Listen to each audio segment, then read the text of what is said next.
feels. What's up, guys? It feels good to be in this car right now. It really does. The smell is nice. Just the feeling of it. Just like to be back in my own car. However, the car is still down. We will touch bases on that. Give me a little bit. I have to talk to you guys about why I brought you here. Now, you guys see the title. And by the way, welcome back. Sorry about that. But if you guys see the title, you'll know it's probably going to be titled. It's the worst mod I've ever done to my car. Or, well, I guess not really a mod, but aesthetic-wise, or looks-wise. I'll show you guys in a second. Now, before I show you guys, I will say I am taking them off. Because I don't know why I put this on in the first place.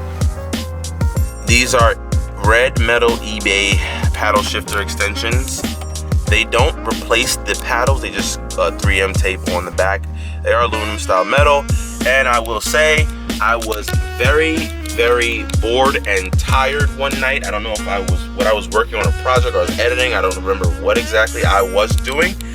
However, I was bored and I was tired one night, and I was like, you know what? Let me go on eBay and kind of veer off a little bit, look up some F30, F32 things, maybe something I could do for the channel, make the car a little bit better. I stumbled upon these on eBay, and I do not know why I even decided to put these on.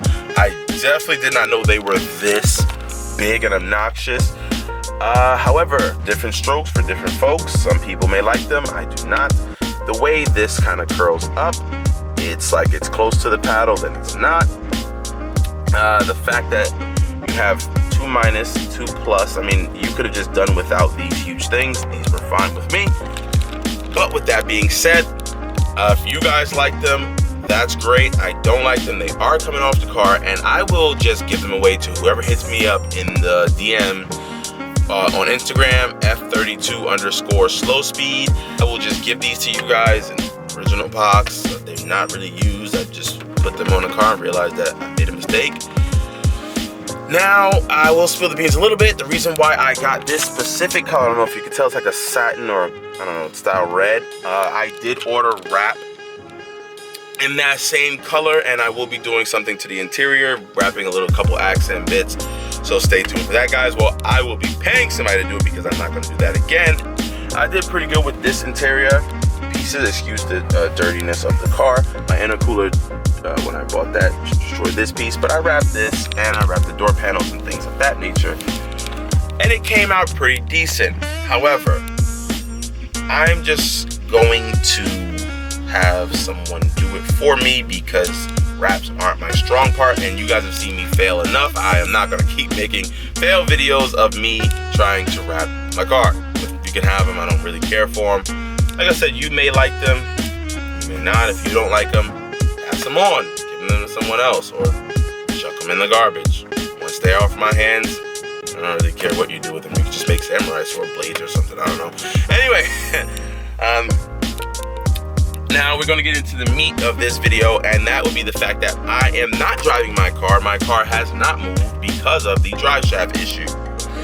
Now, if you guys have seen a lot of videos in the past, for instance, my 85 video when I put the car in the E30 tune and drove it around, link right here. In the beginning of that video, you guys will notice, you will hear a rattling sound. And what I was told was by a service advisor, I'm not going to say who, what, where, when, how, but what I was told by a service advisor was that essentially was the parking brake cable rattling against the drive shaft because it was loose and needed to be tightened up.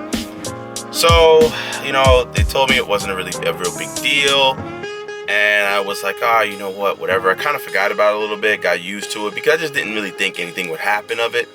And when I started going over potholes, I started to hear like I was like dum dum, and I was just like, oh, you know, that's probably my jack in the back rattling again. So let me just tighten that up one day. Took the jack out, and it kept making that noise, so I got a little skeptical. Went up under there. Just took a quick look. Everything looked bolted in. No screws were, backing out or whatever the case may be. So I just kind of chalked it up as to, hey, maybe it is the parking brake cable. I mean, whatever. That's what the guy told me, right? He's a professional.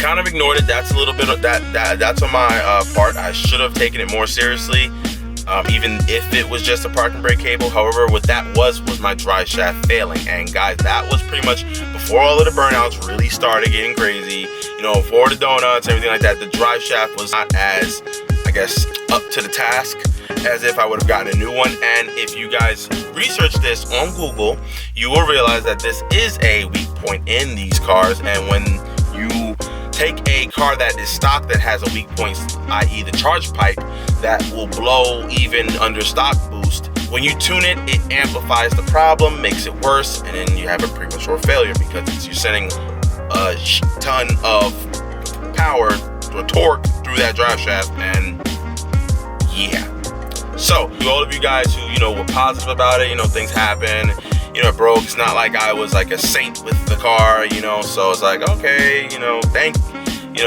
you for you guys that commented negatively or, you know, abused the car or whatever. I mean, you're not wrong. So, I mean, thank you for that as well, I guess. Another thing, if you guys seen the video where I slid out and I went into like this little ditch thing where it was like, it wasn't exactly a full-blown ditch and it wasn't like exactly like a full-blown like mountain. It was more like a dirt mound that went up. So the road went down and then back up. So I didn't want to say I crashed to a mountain because like everybody clickbait. So I just used ditch and it goes up. And it was like there was a wall there that I could have hit in a sign, but I didn't, thankfully. Now, if you guys look in that part of the video, you will tell that I even said, now I don't have a lot of grip. These are summer tires in the winter. So I have summer tires on my car that are designed for a specific temperature range, and it was 30 degrees outside. I knew what I was getting myself into. I even thought to myself, hey, listen, let me just keep it in DSC on, however, traction control off mode. But if you guys watch that video, you'll realize that I downshifted, and as I was going around the corner, I'm like, hey, you heard that pop? And then, like, if you look at the screen, which I wasn't paying attention because I'm looking at the road, I'm pretty decent and pretty calm when things like that happen. I didn't lose control, panic, or freak. I did lose control, but I didn't panic or freak.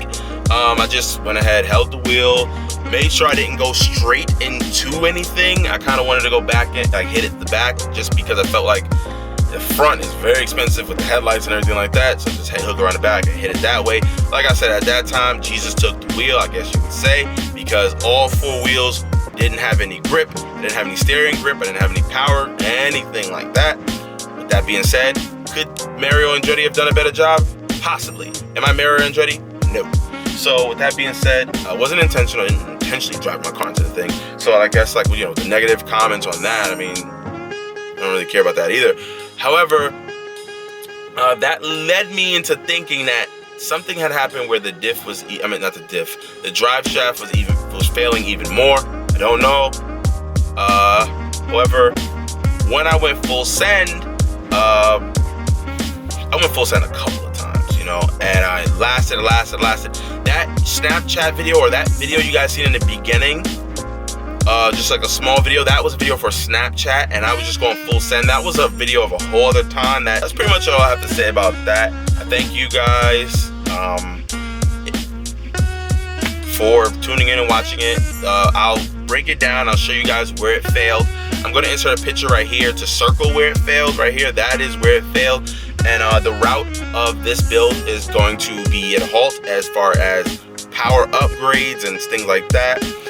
What I'm going to do is I'm going to buy a new drive shaft with all new bushings. I'm going to use poly bushings for the transmission, and I'm going to get a whole new flex disc, Weebo, whatever you want to call it, for the front. And we're just going to start going full send after that. I'm going to button it up, make sure everything is running, make sure I don't have those vibrations in the drivetrain. Thank you, and the car is going to get fixed. This is not my daily. Well, it is my car I drive majority of the time, but I don't need it for work or whatever case may be. So I drive it for pleasure, to have fun, and when I have fun, things break. All right, guys, thanks for tuning in. I'm Mike. This is Slow Speed. We're gonna hop out of here and hop in a Subaru because this car is down. Peace out.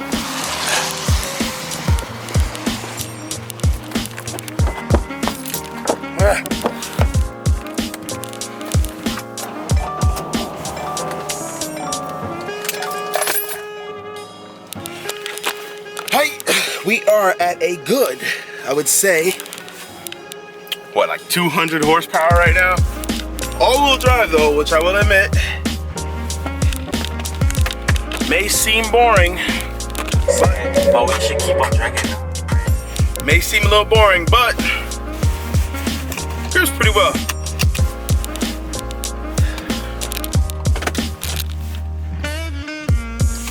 We out.